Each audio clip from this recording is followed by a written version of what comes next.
Whenever you read Scripture, it's always helpful to look at it from three perspectives. One is what was going on at the time the Scriptures were written. And the second part is what was the message Jesus was trying to give and who was he talking to?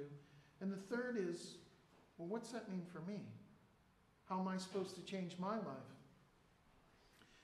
To really appreciate the calling of Matthew, you have to recognize that Israel was under the thumb of the Roman Empire.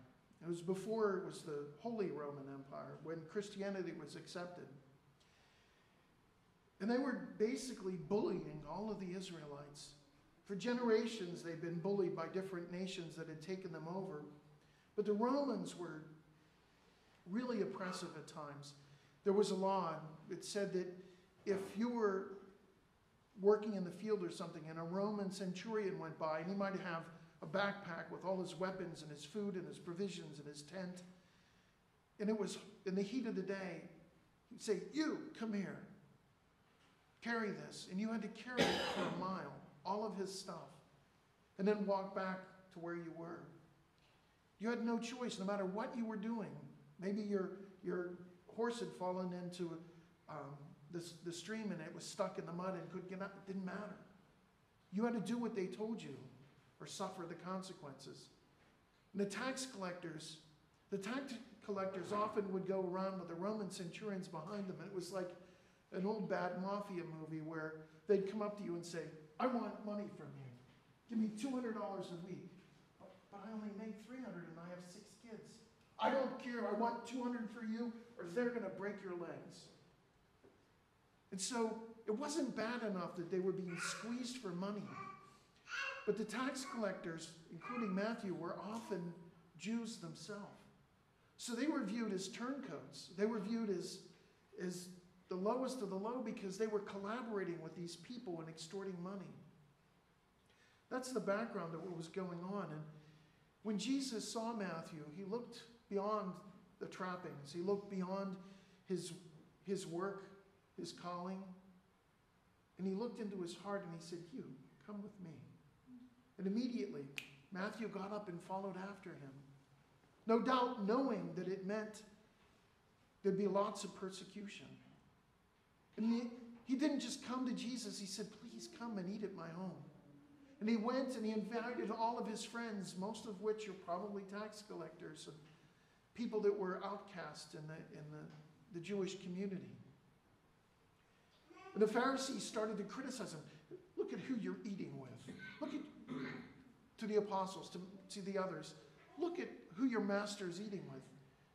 Do you realize what sinners they are?" And Jesus said to them, "Quit judging." We don't know what Matthew's heart was like. Maybe Matthew took that job because he didn't have any other options. And maybe he was one of the few tax collectors that didn't extort money. Maybe he was the victim of extortion himself and thought, if I get in there, I'll do it honestly and not steal money from people or extort money from people. Who knows what was going on? Maybe he was a bad guy or at least doing bad things, but he wasn't a bad guy, and Jesus knew that. And he drew him in. And then he brought all his friends. And Jesus could have said, no, I only want Matthew. The rest of you go home. But he didn't. Because he wanted to show that he wasn't going to judge. He wanted to preach the truth to them and teach them about the law of love. But the Pharisees came after him and said, "You're eating with sinners." And he said, "It would be good for you to look at the words of the prophet Hosea. It's mercy I look for, not sacrifice." Which in the Hosea, the prophet said, it's hesed that I desire, not zabach. Hesed is a word that's kind of hard to translate.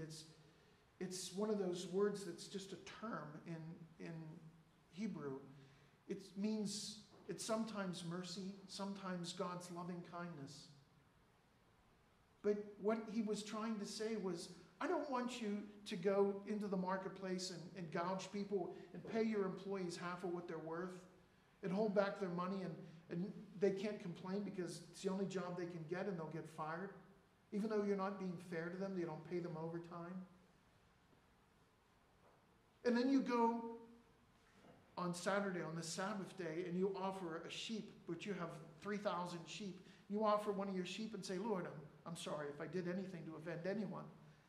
I don't want those sacrifices. God said in one of the Psalms, do you think I look for the meat of your cattle and the lambs that you sacrifice? I own the cattle on 1,000 hills. If I was hungry, I wouldn't tell you. It's our love that he wants. And that's what the message is for us today. Not to judge one another.